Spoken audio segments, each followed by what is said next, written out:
Hello, everybody. We're actually hopefully able to be seen and heard this time. Sorry about that. Had some technical difficulties before. If you can hear us, please let me know in the comments just so I know that you are able to see and hear what we're doing here.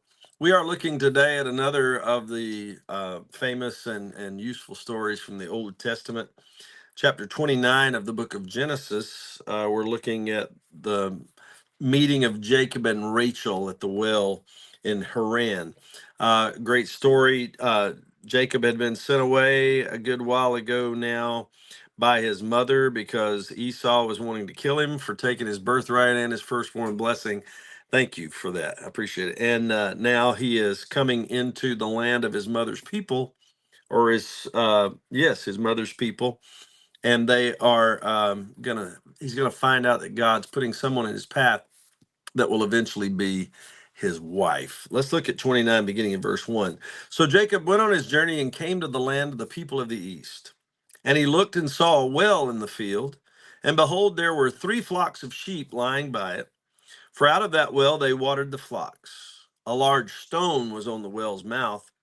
Now all the flocks would be gathered there, and they would roll the stone from the well's mouth, water the sheep, and put the stone back in its place on the well's mouth.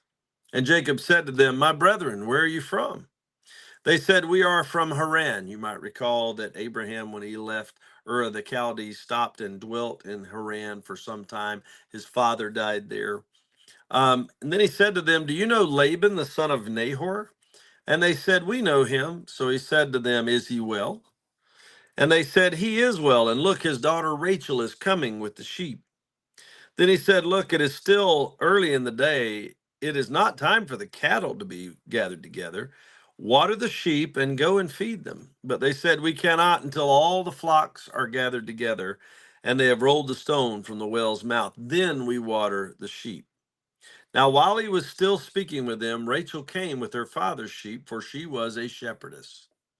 And it came to pass when Jacob saw Rachel, the daughter of Laban, his mother's brother, therefore Rachel was his cousin. That was typical and customary in the days of the Old Testament. Um, and the sheep of Laban, his mother's brother, that Jacob went near and rolled the stone from the well's mouth and watered the flock of Laban, his mother's brother. Then Jacob kissed Rachel and lifted up his voice and wept. That seems like an odd response. I'm not sure how a woman would take it today if a man kissed her and then began to cry, but nevertheless, that's what happened with Jacob.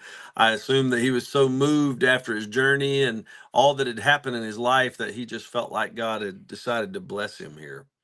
And Jacob told Rachel that he was her father's relative and that he was Rebekah's son. So she ran and told her father.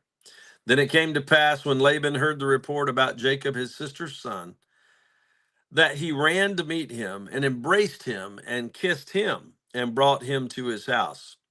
So he told Laban all these things, and Laban said to him, Surely you are my bone and my flesh. And he stayed with him for a month.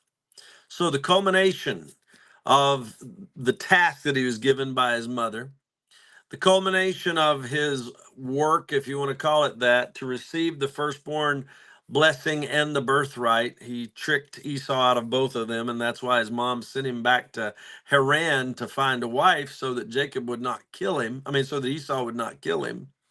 All of this was part of a huge, almost epic journey for Jacob, and he finds culmination in finding this woman that he thinks will be his wife.